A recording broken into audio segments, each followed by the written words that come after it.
자, 사원총회에 관해서 하겠습니다. 사원총회는 사단법인에만 있죠.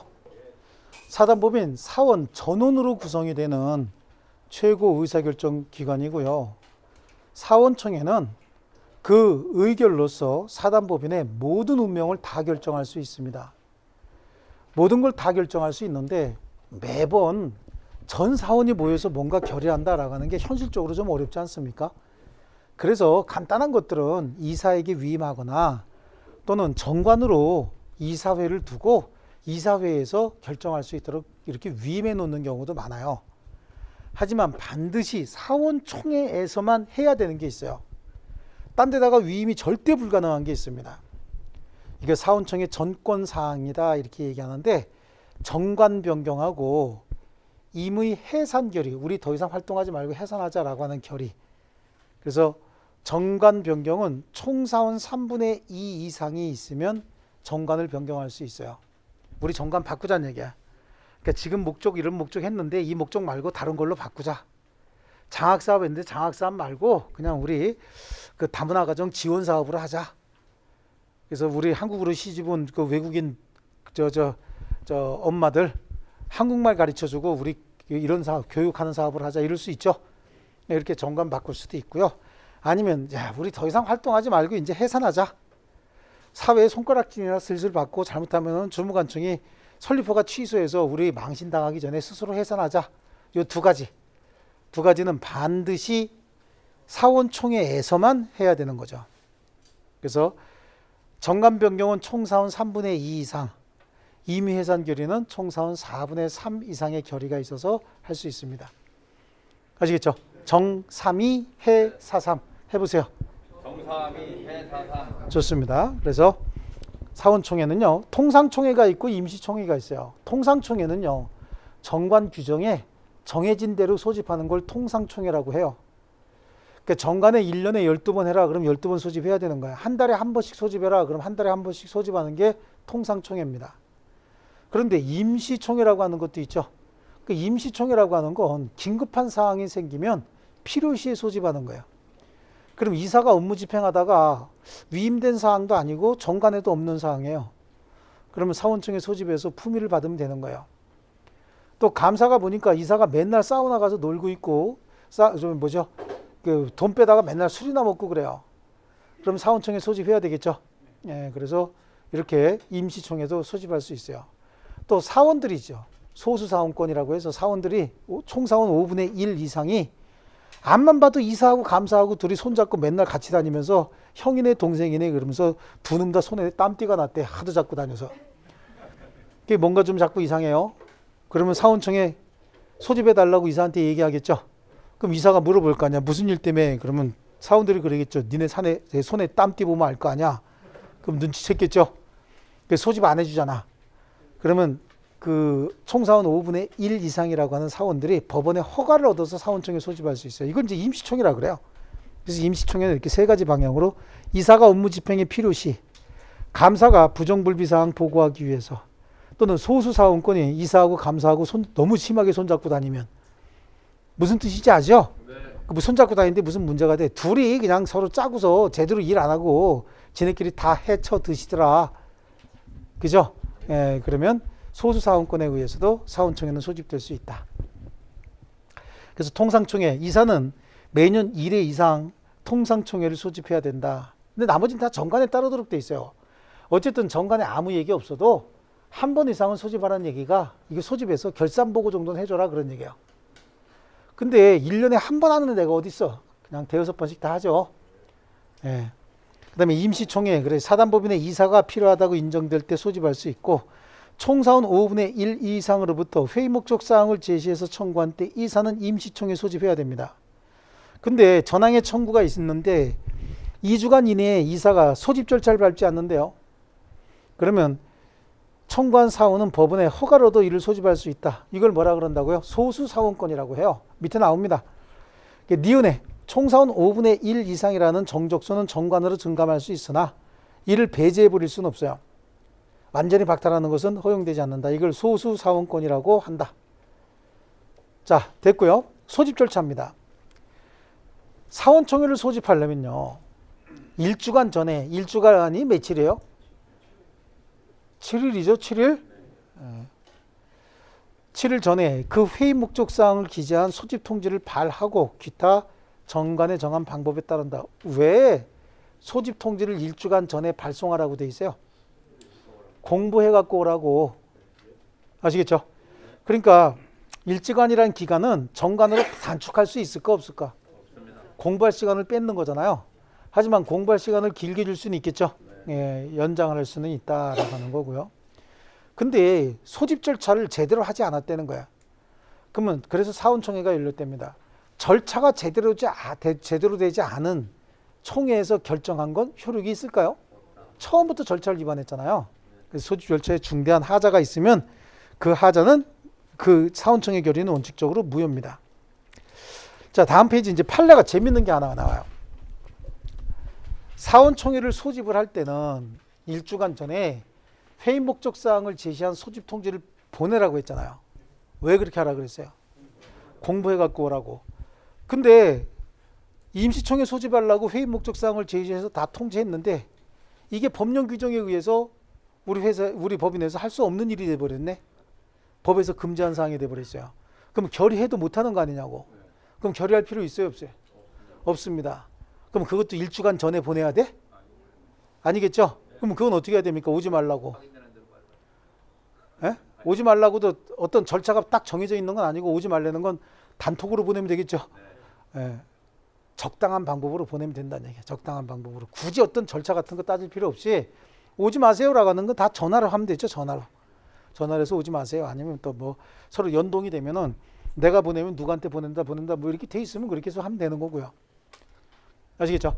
그래서 소집 통지는 정관에 정해서 일주간 전에 회의 목적 사항을 제시한 소집 통지를 발하도록 돼 있어요. 근데 만약에 소집 통지를 취하하거나 또는 뭐 기타 방법으로 소집 통지가 없음을 통지하는 건 어떻게 한다고요? 그건 적당한 방법으로 하면 된다요. 아시겠죠? 그래서 두 번째 줄 보세요. 두 번째 줄. 특별한 사정이 없는 한 뒷부분에 소집권자는 소집된 총회 개최를 연기하거나 소집을 철회 취소하는 경우에 반드시 소집과 동일한 방법으로 철회 취소할 필요는 없습니다. 그렇죠? 어떻게 일주간 전에 보냈는데 취소도 일주간 전에 어떻게 보내냐고 이미 보냈는데. 그렇지 않겠습니까? 그래서 맨 밑에 줄에 보면 적절한 조치를 취하는 것으로 충분하다라고 하는 거예요. 적당한 방법으로 통지하면 되는 거고요. 자, 양쪽 가로 4분의 총회의 권한입니다. 사단법인을 위해서 모든 결정을 하는 게 총회 권한인데 동그라미 2번의 두 번째 줄 보세요. 정관 변경 임의 해산은 사원총회의 전속한 권한에 속한다. 이거는 정관으로도 박탈할 수 없습니다.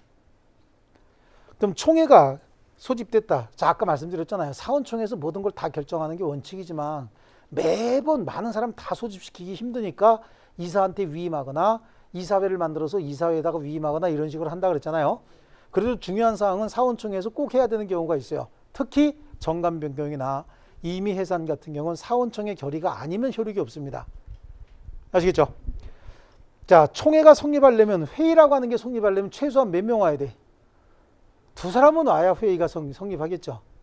그렇다고 해도 정관에 보면은 최소한 과반수 찬석의 출석 사원 결의권에 과반수 뭐 이렇게 정해져 있으면 그 인원은 와야지 총회가 성립하는 겁니다.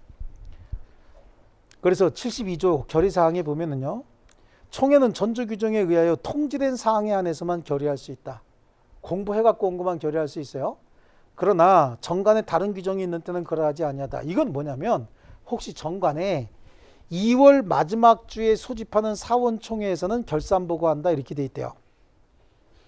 매년 2월 마지막 주에 소집하는 사원총회에서는 결산보고를 한다라고 돼 있으면 2월 마지막 주에 사원총회를 소집 통지하면서 결산보고에 관한 통지가 없어도 이건 이미 정관에 정해져 있는 거 아닙니까? 이것까지는 그냥 해도 된다는 얘기예요.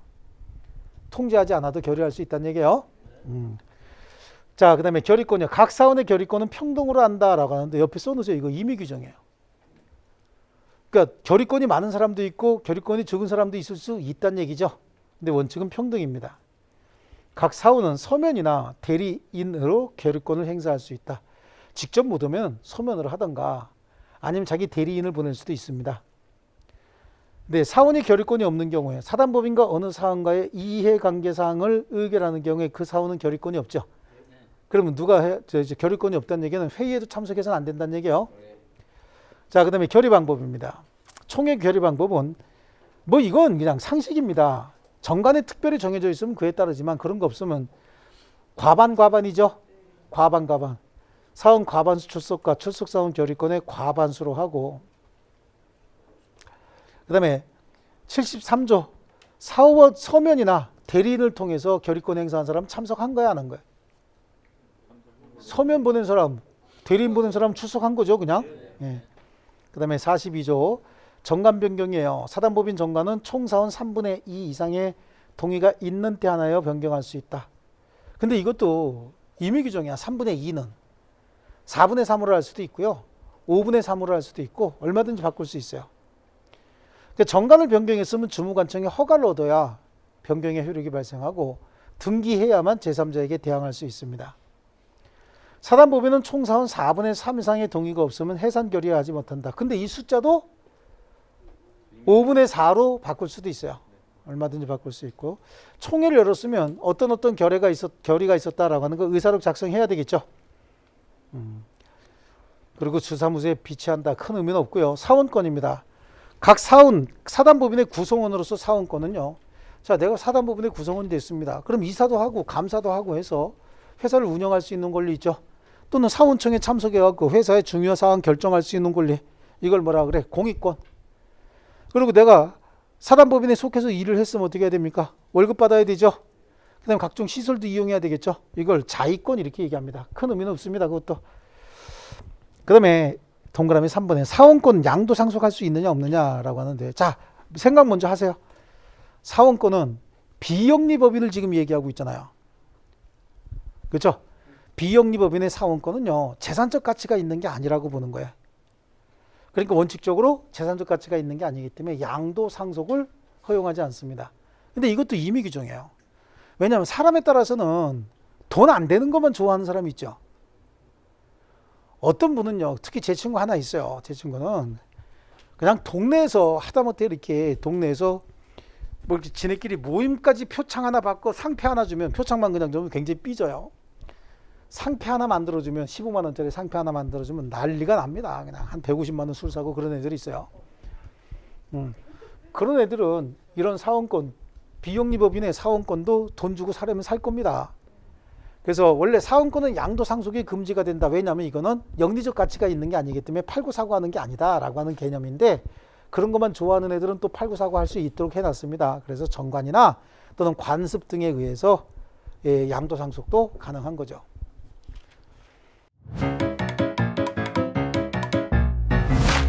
에듀윌 유료 회원만의 명품 교수 서비스.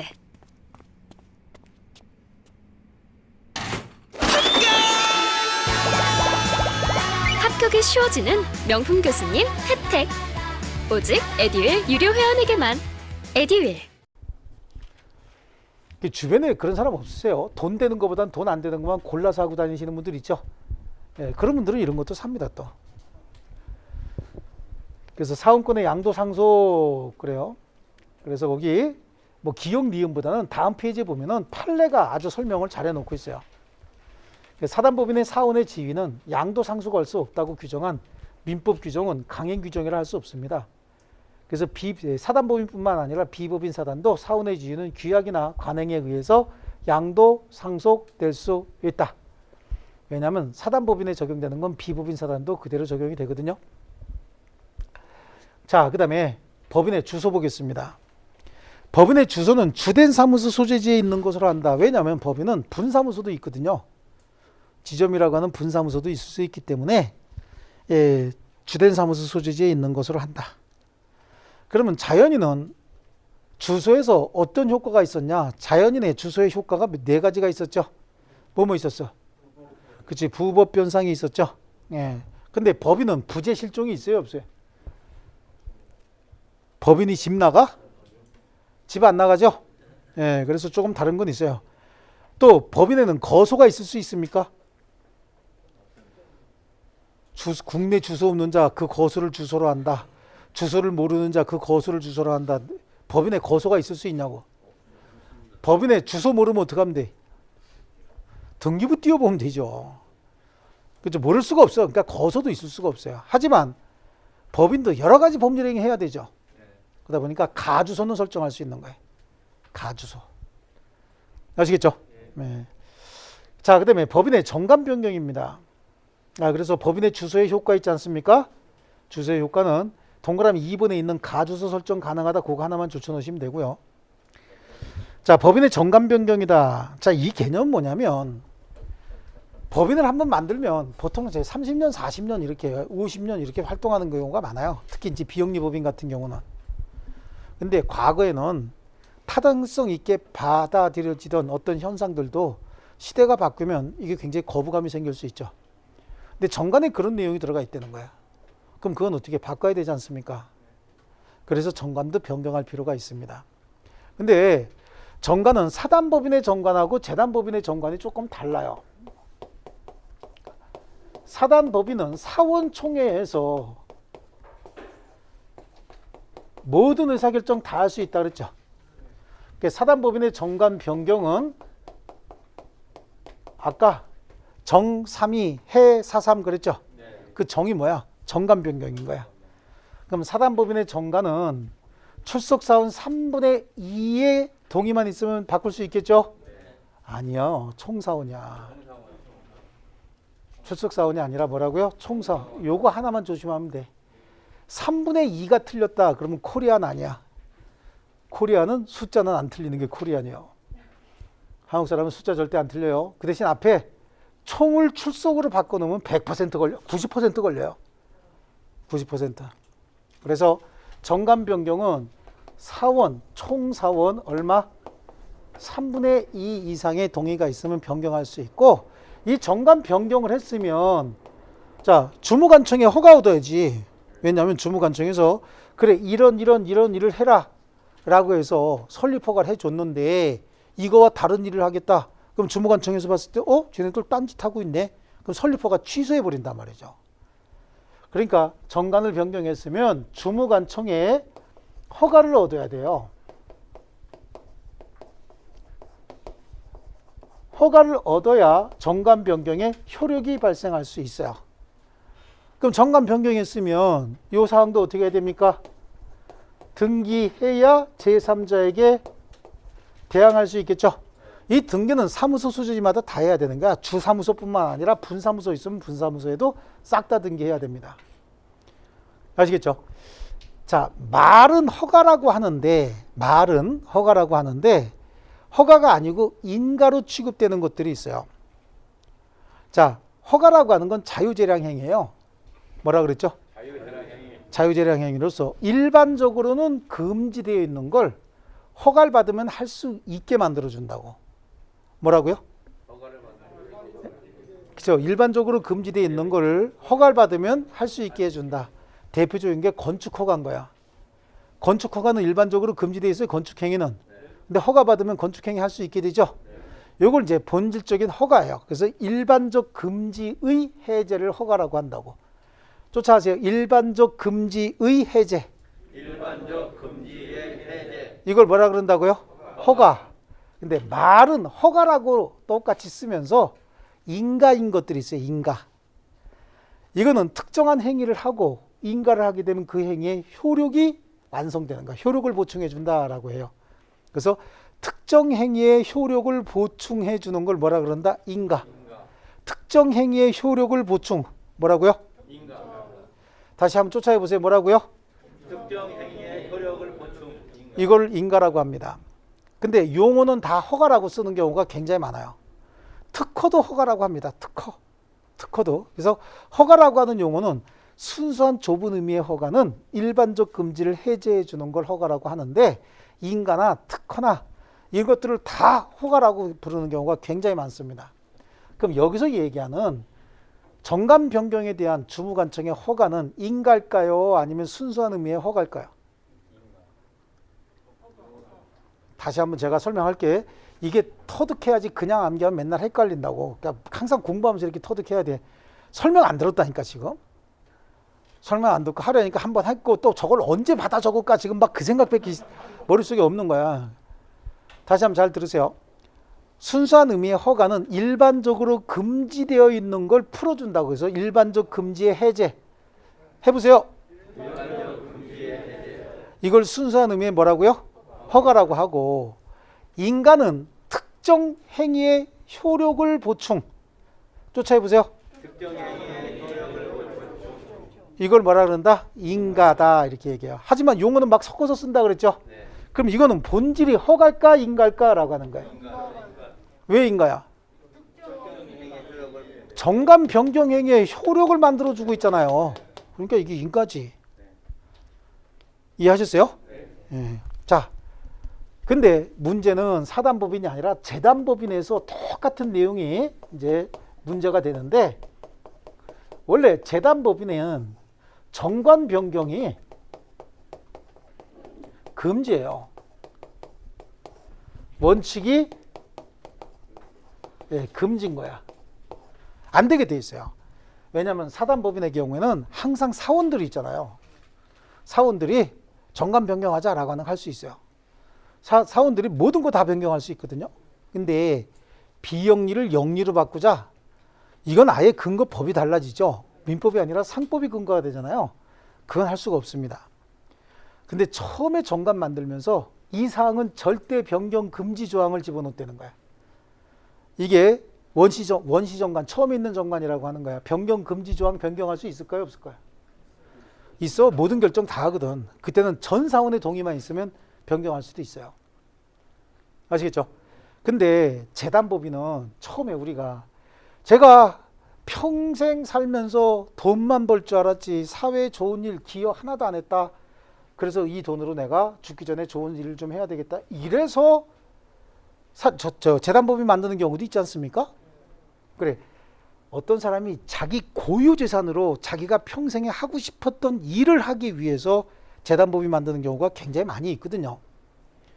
뭐 어디 출마하기 위해서 그냥 재산을 어디다 꼽을 칠까 이런 궁리하에 하는 게 아니라, 그 뭐 몇몇이나 그런 거고, 실제로는 자기가 평생 하고 싶었던 일을 하기 위해서 만드는 건데, 그 사람 의사에 반해서 정관을 변경한다? 그럼 이 사람 재산권을 침해하는 일이 될 수도 있어요, 잘못하면. 그래서 정관 변경은 원칙적으로 금지예요, 원래가. 근데 예외적으로 허용을 해줍니다.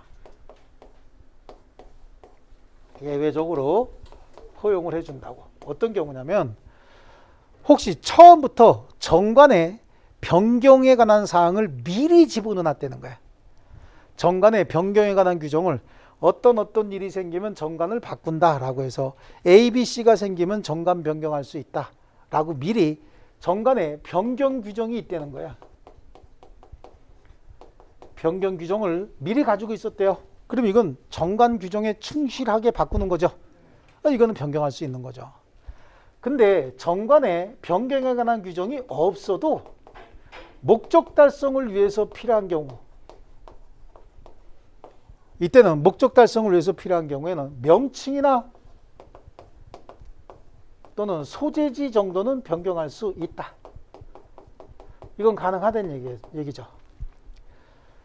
자, 요게 이제 재단법인 가지고 예를 들 거는 거의 없고, 이제 우리 뭐 어떤 항공사가 이제 사고가 많이 나요. 사고가 많이 나면 항공사 국제 항공보험료가 올라가요. 그 보험료가 뭐 엄청나게 올라갑니다. 엄청나게 올라가고 감당하지 못할 정도까지 보험료가 쭉 올라가요. 그럼 그때 이제 머리를 잠깐 쓰는 거야. 머리를 써가지고 어떻게 해요? 이름을 살짝 바꿔. 그래서 항공사가 원래 보면은 굉장히 좀 뭐라 그러나 넓은 이제 이렇게 지역을 차지하고 있거든요. 보통 정비창도 있고 그래요. 항공기 들어올 수 있는 자리도 있고. 그 여기에 보면 한 이제 대여섯 개 필지로 이렇게 나눠져 있거든요. 이렇게. 그래서 여기는 무슨 동, 여기는 무슨 동, 그래서 건물도 몇 개씩 있고 이렇게 한다고. 근데 여기가 이제 주소지였었어요. 근데 이게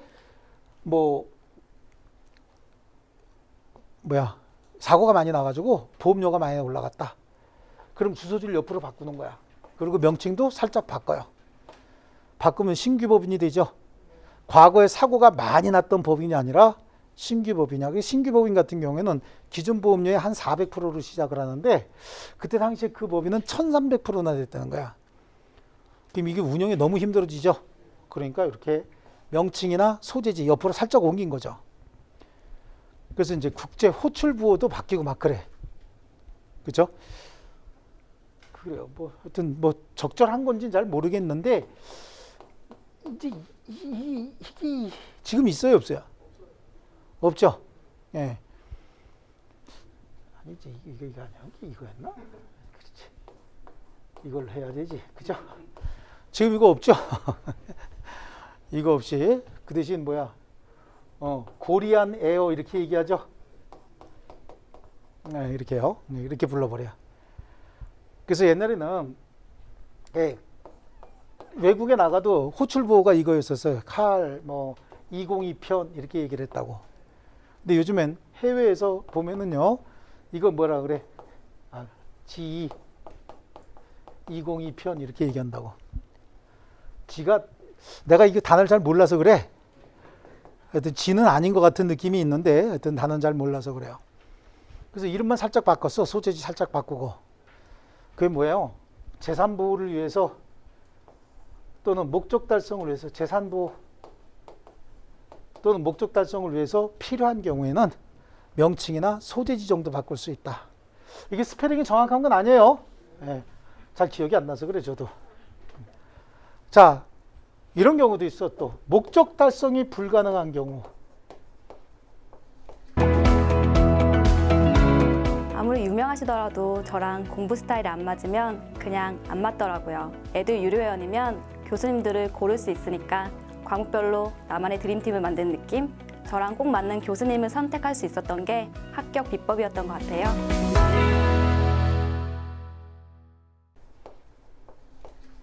목적 달성이 불가능한 경우. 그럼 이건 놔두면 사회적으로 효용이 없는 법인이 되잖아. 목적도 달성하지 못하는데 뭐 하려고 유지시켜. 그럼 해산하거나 또 변경도 가능하겠죠. 그래서 이때는 목적도 변경할 수 있다는 얘기예요. 목적도 변경할 수 있는데 어쨌든 정관을 변경했으면 주무관청에 어떻게 허가되는 거죠? 주무관청에 허가가 있어야 정관 변경의 효력이 발생하고 이 내용을 등기해야 제3자에게 대항할 수 있다라고 하는데, 자, 여기하고 접근 방식이 다른 게 이거는 처음부터 변경이 가능했고 변경하고 나면 주무관청에 허가를 얻으면 효력이 발생한다. 그러니까 이건 인가다라고 해서 다툼의 여지가 하나도 없는 거야. 저거는 무조건 인가야 저거는. 근데 여기는 원래 금지라며. 금지인데 예외적으로 가능하다면서요. 그럼 우리가 앞에서 얘기했을 때 허가는 일반적인 금지를 풀어주는 게 허가라고 했고, 인가는 특정한 행위를 하고 난 다음에 그 행위의 효력을 보충해 주는 게 인가라고 했잖아요. 그럼 이거는 처음에 판례가 일반적으로 금지된 걸 허가 등을 통해서 허용해 준다라고 해서 이걸 허가라 그랬다고. 허라. 근데 가만히 보니까 이것도 결국은 변경 행위 하고 나면 그 행위의 효력을 보충해 주는 게 뭐죠? 이런 역할을 하고 있죠.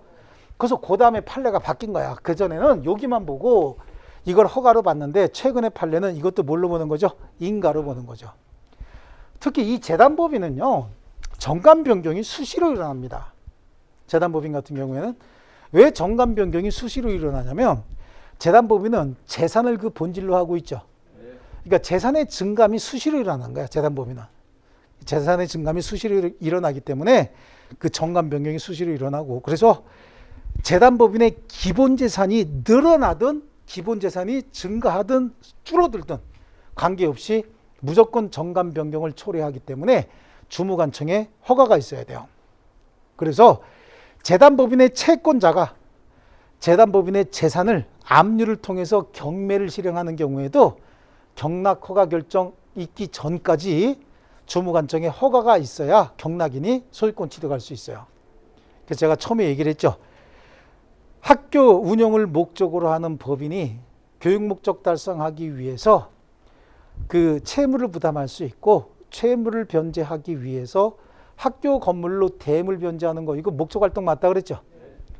이렇게 해서 학교 법인에서 이렇게 주기로 했습니다라고 하면 그거는 인가를 해줘요. 인가를 해주는데 소송을 통해서 한다? 강제로 뺏어가겠다는 거 아니야. 그렇게 하면은 재단법인에서 반발하죠. 그럼 주무관청에서 허가 절대 안 해줍니다. 그럼 못 가져가는 거예요. 재단법인이 돈 빌려주고 받기가 쉬운 일인 분도 있고 아니신 분들도 있겠죠. 예, 그렇습니다. 그래서 이거는 말이 허가지 인가로 한다. 이건 원래 인가였어. 원래부터. 근데 요거는 뭐였어요? 허가였다가 최근에 인가로 바뀌었습니다. 일반적 금지의 해제가 아닌 변경행위의 효력을 보충하는 것으로 최근에 판례가 바뀐 거예요. 아시겠죠? 그래서 사단법인의 정관이에요. 정관에 그 중요한 거 하나 나와요. 동그라미 1번에 정관의 법적 성격 나오죠? 그래서 사단법인 정관의 법적 성격은 사원들 간의 계약이 아니다. 처음에는 지네끼리 합의에 의해서 만들었지만 계약이 아니고 사단법인 존립 근거가 되는 자치법규의 해석에 해당합니다. 그럼 이거 해석할 때 어떻게 해야 되느냐라고 하는 거예요. 정관의 규범적인 의미 내용에 대한 해석은 사원청의 결의 방식이 아니라 법규 해석의 일반 원칙에 따라서 해석해야 되겠죠. 왜냐하면 정관은 지네끼리 만들었다 하더라도 외부 사람이 그 법인하고 거래하려면 정관을 보고 거래하거든요. 그러니까 해석 방법은 외부 사람 시각이나 내부적인 구성원들의 시각이나 똑같이 법규 해석의 일반 원칙에 따라야 된다. 그런 의미를 가지고 있습니다. 자, 그 다음에요. 그 밑에 있는 판례가, 다음 페이지에 있는 판례가 정관의 법적 성격을 규정하고 있습니다. 그래서 밑에서 세 번째 줄, 판례 밑에 세 번째 줄, 어느 시점에 사단법인의 사원들이 정관의 규범적인 의미 내용과 다른 해석을 사원청의 결의라는 방법으로 표시했다 하더라도 그 결의에 의한 해석은 사단법인 구성원인 사원이나 법원을 구속하는 효력이 있을 수가 있어요, 없어요? 왜? 무효니까. 사원청의 결의 방식으로 정관을 해석하는 건 뭐라고요? 무효입니다. 무효. 자, 정관 변경의 요건 사단법인이에요. 사단법인의 정관은 총사원 총동그라미 쳐놓고요. 총사원 3분의 2 이상의 동의가 있는 경우에 하나에 변경할 수 있고 이 정수에 관해서는 정관으로 달리 정할 수 있고요. 정관 변경은 주무관청의 허가를 얻지 않으면 효력이 없대죠. 그러니까 이건 처음부터 인가였다라고 하는 거예요. 그리고 밑에도 줄쳐놓을게요. 사단법인 정관 변경은 등기해야 대항할 수 있다. 이건 몇 번 나왔잖아요. 앞에서부터. 그 다음에 정관 변경의 한계에 그래서요. 변경 금지 조항 변경할 수 있느냐 없느냐. 할 수 있어요. 어떻게 해요? 맨 밑에 총사원의 동의가 있으면 할 수 있다. 그 다음에 목적의 변경, 정관에 정한 목적도 변경할 수 있는데 동그라미 니은에 있는 내용만 줄칠게요. 사단법인의 본질에 반하는 정관 변경은 허용하지 않는다. 그렇죠? 그래서 비영리를 영리로 바꾼다. 비영리를 영리로 바꾼다. 그럼 민법 적용 대상이 아니라 상법 적용 대상이 돼야 되겠죠? 자, 그 다음에 재단법인의 정관 변경이에요. 재단법인의 정관은 그 변경 방법을 정관에 정한 때 하나여 변경할 수 있는데 재단법인의 목적 달성 또는 그 재산 보존을 위하여 적당한 때는 전환 규정에도 불구하고 즉 정관의 변경 방법이 없는 때도 명칭이나 사무소 소재지 등은 변경할 수 있다. 아시겠죠? 자, 그리고 전 사집이죠. 뭐 그건 필요 없는데 목적 달성 또는 재산 보존을 위해서 적당한 때는 명칭이나 사무소 소재지 변경할 수 있다 그랬잖아요. 예. 자, 그런데 예외적으로 하나가 더 있죠. 여기 목적 달성이 불가능한 경우에는 그 목적도 변경할 수 있다. 조금 이따 설명이 나올 겁니다. 그래서 다음 페이지 보면은 원칙이 불어죠. 예? 그래서 의의 두 번째 줄 정관 변경은 원칙이 불어. 예외적인 경우에 허용. 그럼 언제 허용이 되느냐? 정관에서 변경 방법을 정한 경우 가능합니다.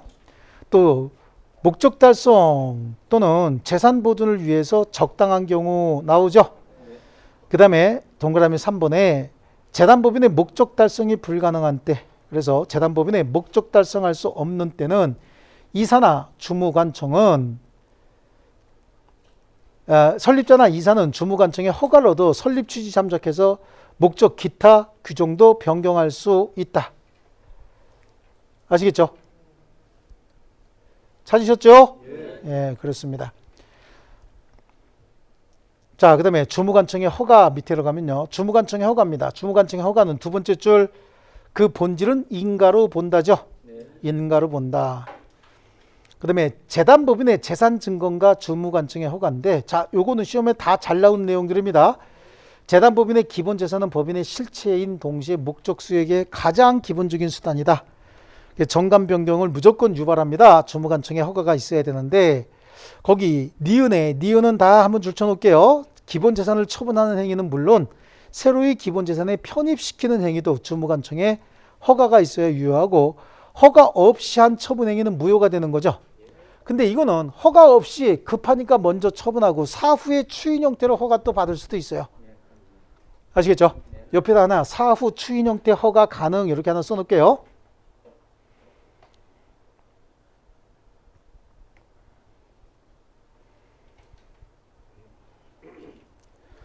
자, 그 다음에 동그라미 3번에 재산이 변경되긴 되는데 재단법인의 재산의 변경 행위이긴 한데 정관의 기재사항에 변경이 없대. 그럼 정관 변경이 아니잖아요. 재산의 증감은 발생을 하는데 정관의 기재사항에 변경이 없으면 허가 대상이에요, 아니요? 아니다지. 정관에 변경되지 않았잖아요. 그래서 기억에 재단법인의 기본재산에 대해서 저당권을 설정했대. 저당권만 설정했다 그래서 재산의 증감이 바로 발생합니까? 정관에 기재되는 거 아니죠? 그래서 이때는 정관 기재에 대한 변경을 초래하는 게 아닙니다. 그래서 재단법인 대표자가 재단법인 기본재산에 대한 저당권을 설정하는 행위는 정관 자체가 바뀌지 않습니다. 그냥 등기부에만 들어가는 거예요. 허가받을 필요가 없다. 그 다음에 기본재산이 아닌 운용재산이 있죠. 여러분 그 회계 원리할 때 소액현금 있잖아요. 이런 것들은 정관 변경 대상이 아니니까 인가사항도 아니다 라고 하는 거고요. 자, 그 다음에 다음 페이지 보면요. 재단법인 재산에 대한 제3자 권리 행사라고 해서요. 그 기억해 볼게요. 기억은 다 줄칠게요. 재단법인의 기본재산이 경매 절차에서 매각된 경우에 주무관청의 허가가 없는 한 매수인은 소유권 취득할 수 없어요. 원칙적으로 경락허가 결정일 전까지 허가서를 첨부해야 되는데 다만 허가는 사후에도 받을 수는 있다죠. 예. 자, 그래서 기억은 줄쳐놓으시고요. 정관 변경했으면 어떻게 됩니까? 등기해야 제3자에게 대항할 수 있다죠. 자, 그 다음에 밑에 있는 판례는 4번에 있는 판례 하나 정도만 볼게요. 나머지 다 내용이 다 비슷비슷한 내용이고 4번에 있는 판례가 가장 짧으면서도 내용을 함축적으로 가지고 있어요. 그래서 재단법인의 정관 변경의 허가는 법률상 표현이 허가로 되어 있긴 하나 그 성질에 있어서 법률행위의 효력을 보충해 주는 것이지 법률행위의 효력을 보충해 주는 것이 뭐라 그랬죠? 제가? 인가라고 했죠? 일반적 금지를 해제하는 것이 아니다. 일반적 금지 해제가 뭔데요? 허가. 그래서 그 법적 성질은 인가라고 보아야 한다 있죠? 그거 좀 줄쳐놓으시면 되겠습니다.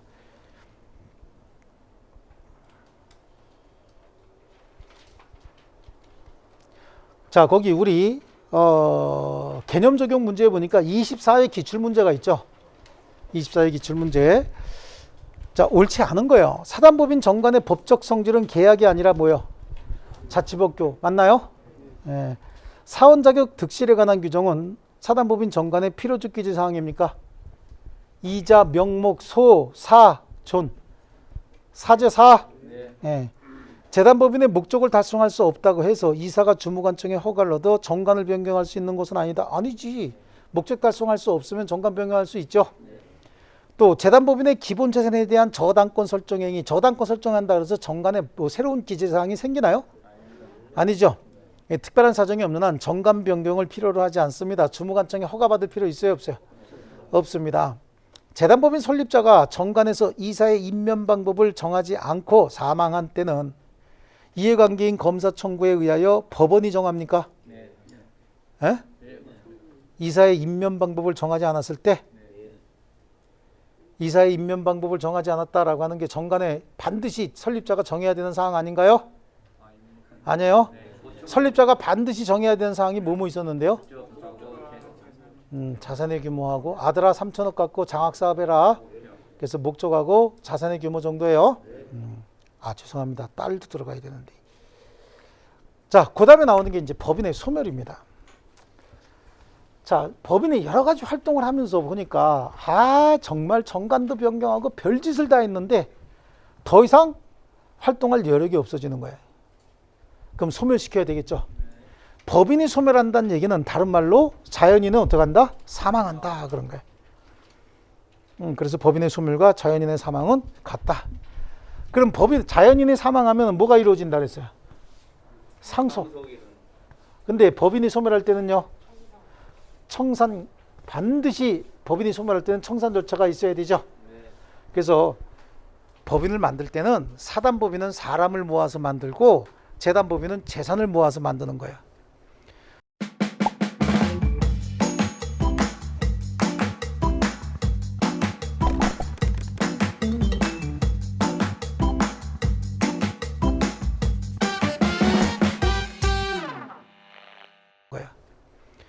그런데 모아서 만들었으니까 소멸시킬 때는 흩어버린다 그래서 해산한다고 얘기하는 거죠. 그러면 자연인이 죽는 거하고 똑같은 거잖아요. 그러면 상속이 이루어져야 되는데 법인은 상속이 없다 그랬잖아요. 그럼 채권 채무를 정리하는 절차가 반드시 필요하다. 그걸 뭐라 그랬어요? 청산. 그래서 법인은 해산과 청산 절차를 거쳐야만 소멸하는 거죠. 그리고 이 청산 절차에 관한 민법 규정은 법인 말고 외부의 이해관계에 많은 영향을 미칠 거 아니겠습니까? 그래서 이건 강행 규정이에요. 무조건 따라야 되는 강행 규정이다. 그럼 제일 먼저 법인의 소멸 사유로서 해산 사유가 뭐냐라고 하는 겁니다. 법인의 소멸 사유로서 해산 사유. 자, 우리 책으로 잠깐 보면은 법인의 소멸이다라고 하는 건 법인이 권리 능력 상실하는 걸 얘기를 하는 거죠.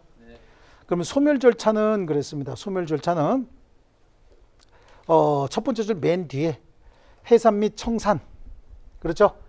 해산 및 청산. 그래서 해산한 법인은 청산 목적 범위 내에서만 권리가 있고 의무가 있는 거잖아요. 그죠? 그러니까 청산 목적 범위 내에서는 종전 법인과 동일한 권리 능력이 있다고 보는 거예요. 종전 법인과 동일한 형태를 갖추고 있어요. 실제 하고 있지만 실제 할 수 있는 일은 뭐만 한다고요? 청산 및 해산 및 청산 절차만 하는 겁니다. 다시 한번 해산한 법인도 실체는 조직은 그대로 다 가지고 있는 거야.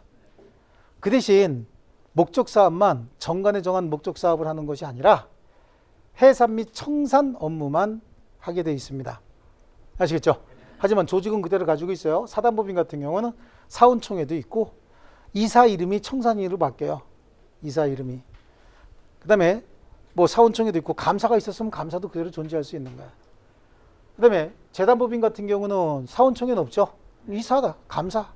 이사회가 있었으면 이사회도 그대로 존재하고 있는 겁니다. 아시겠죠? 자, 그 다음에 이제 법인의 해산이야. 법인의 해산. 자연인으로 치면은 죽는 거라고 얘기했죠? 자, 그래서 법인의 소멸. 그래서 해산 사유가 뭐냐?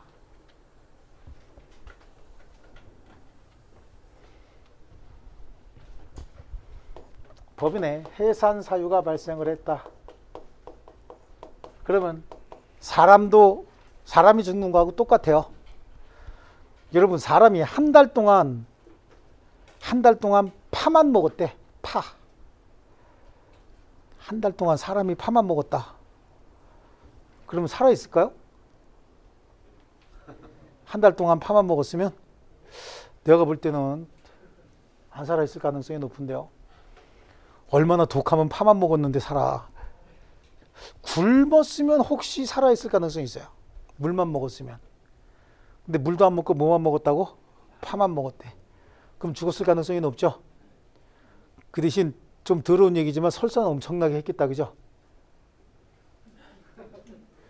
많이 했을 것 같은 느낌이야. 그래서 법인도 마찬가지야. 사람하고 똑같이 한 달 동안 파만 드셨대.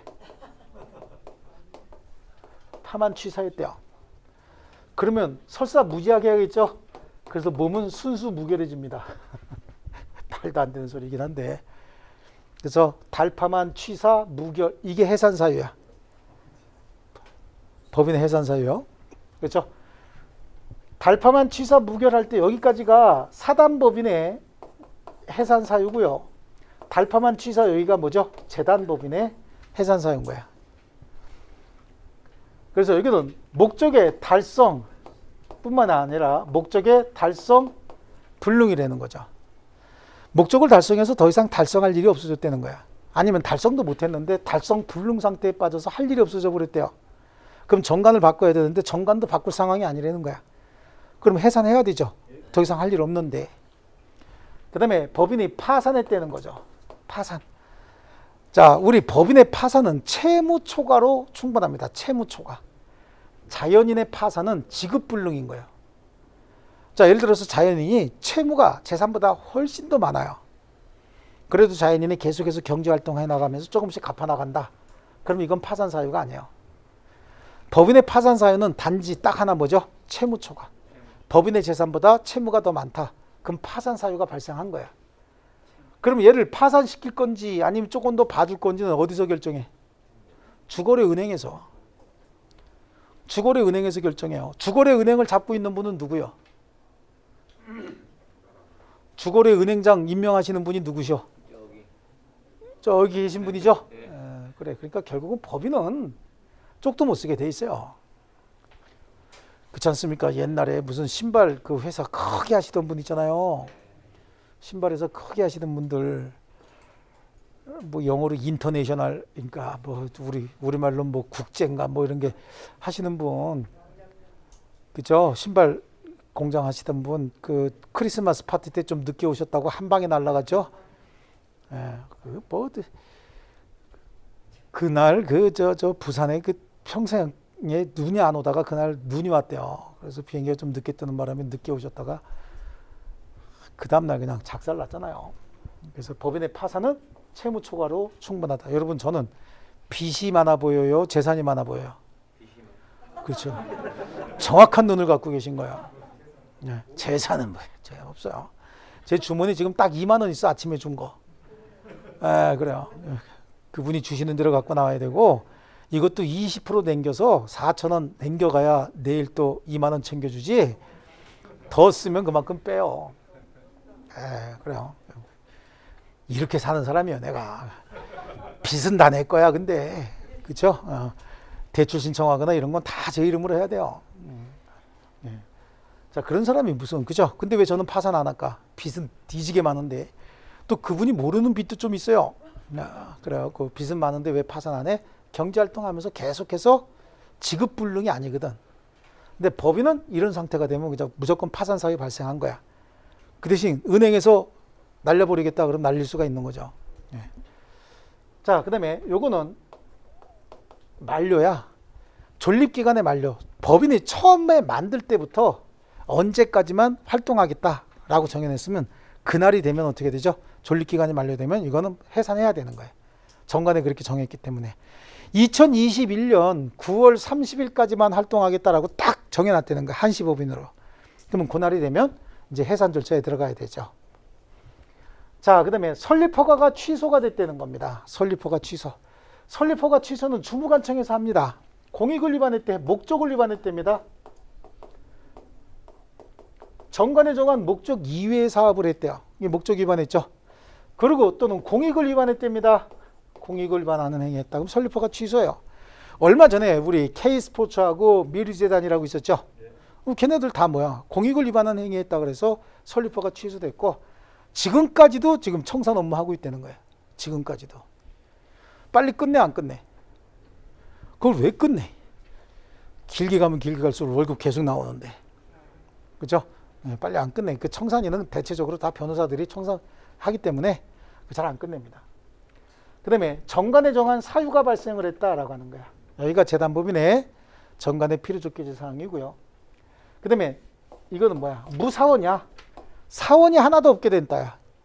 사단법인의 사원이 하나도 없게 됐대요. 그러면 이거는 어떻게 돼요? 당연히 해산해야 되겠죠.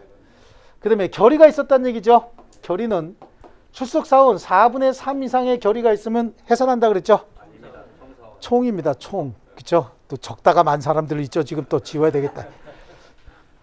그래서 앞글자 갖고 달, 파, 만, 취, 사, 무, 결 해보세요. 시작. 다시 한번요. 달, 파, 만, 취, 사, 무, 결. 목적의 달성 또는 불능 해보세요. 달성 또는 불능. 앞에 거 목적도 해야죠. 목적의 달성 또는 불능. 그 다음에 파산, 존속기간의 만료, 존속기간의 만료. 설립허가의 취소, 설립허가의 취소. 정관에 정한 사유 발생, 정관이 정한 사유 발생. 사원이 하나도 없게 된 때, 사원이 하나도 없게 될 때. 임의 해산 결의. 임의 해산 결의. 이게 법인의 해산 사유에 해당합니다. 자, 우리 책으로 갈게요. 법인의 해산 사유 77조부터 쭉 나열해 놨잖아요. 그거 필요 없습니다. 옆에다가 달파만 취사 무결 이렇게 써놓습니다. 달파만 취사 무결 옆에다가 길게 써놔야지. 그래야 옆으로 쓰면 옆으로 써서 밑으로 글씨 쓴다고? 이렇게 길게 쓰고 옆에다가 이렇게 살 붙이는 게 낫지 않을까요? 예, 이렇게 길게 한번 좀 써보세요. 써놓고 이건 암기하셔야 되는 거예요.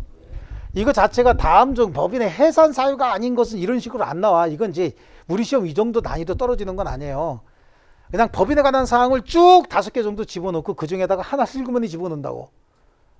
뭐는 법인의 해산 사유다. 뭐 이렇게. 아시겠죠? 하나씩 집어넣는 거지. 이거 전체가 다 뭐 지문에 하나의 문제로 이렇게 나오거나 그러진 않습니다. 자, 그럼 칠판에 보시면요. 정관에 정한 해산 사유가 발생한 경우에 사단법인과 재단법인의 공통된 해산 사유에 해당한다. 맞아서 틀렸어요. 정관에 정한 사유가 발생을 한 경우 사단법인과 재단법인의 공통된 해산 사유에 해당한다. 맞았죠? 달파만 취사까지는 재단법인, 사단법인 공통된 해산 사유죠. 자, 법인의 임의 해산 결의, 총사원 4분의 3에 의한 임의 해산 결의는 사단법인과 재단법인의 공통된 해산 사유에 해당한다. 틀렸죠? 이거는 사단법인에만 있는 특유의 해산 사유죠. 네, 좋습니다. 이사가 하나도 없게 된 때 사단법인은 해산 사유에 해당한다. 이사가 하나도 없다 그랬지. 이사가. 여기는 사원이 하나도 없는 거고 이사가 하나도 없을 땐 빨리 뽑아야지. 그로 인해서 손해가 생길 염려가 있으면 임시이사 선임하고. 그렇죠? 예, 그래도 잘하는 거야. 예년에 비해서. 잘하시는 거야. 물론 항상 말씀드릴 때는 전원은 아니고. 자, 좋습니다. 그래서 달파만 취사. 그 다음에 다음 페이지 보시면요. 142페이지에 설립허가 취소 있죠? 설립허가 취소. 그래서 설립허가 취소 사유는 법인이 목적 이외의 사업을 한다. 이게 목적 위반 아닙니까? 설립 허가 조건을 위반한다. 이것도 목적 위반이잖아요. 목적 위반. 기타 공익을 해야 하는 행위를 한 때 주무관청은 그 허가를 취소할 수 있다. 그 다음에 법인이 공익을 해야 하는 행위를 한 때란 법인의 이사가 공익을 해야 하는 행위를 한 경우뿐만 아니라 사단법인의 사원총회가 공익을 해야 하는 결의를 한 경우에 사원총회가 공익을 해야 하는 결의를 하게 되면 이사가 집행하게 돼 있죠. 그래서 이 경우에도 설립허가 취소 사유에 해당한다라고 하는 거고요. 자, 임의해산 결의 뭐 이렇게 봤고요. 그 다음에 법인의 청산이 나오죠. 법인의 청산. 법인의 청산은 의의 동그라미 2번. 청산 절차는 제3자 이해관계에 중대한 영향을 미칩니다. 청산 절차에 관한 민법 규정은 모두 강행 규정이고 정관의 다른 규정을 두더라도 무효다. 그거 보이시죠? 그거 줄쳐 놓으시고요. 자, 청산법인의 능력 그랬습니다. 청산법인. 해산한 법인은 청산 목적 범위 내에서만 권리가 있고 의무가 있다. 자, 그 밑에 있는 판례 보세요. 청산법인이나 청산인이 청산 목적 외의 행위를 한 때 그 행위는 뭐가 돼야 돼? 무효가 돼야 되죠. 왜냐하면 청산법인은 청산 목적 범위 내에서만 권리와 의무가 있다라고 얘기했지 않습니까? 그 다음에 청산법인의 기관 나오죠. 여기서부터는 이제 여기 이어서 제가 설명을 하겠습니다. 요거는 지우지 마시고요. 요건 지우지 마시고 쉬었다가 법인의 해산 및 청산에 관해서 더 하겠습니다. 좀 쉬겠습니다.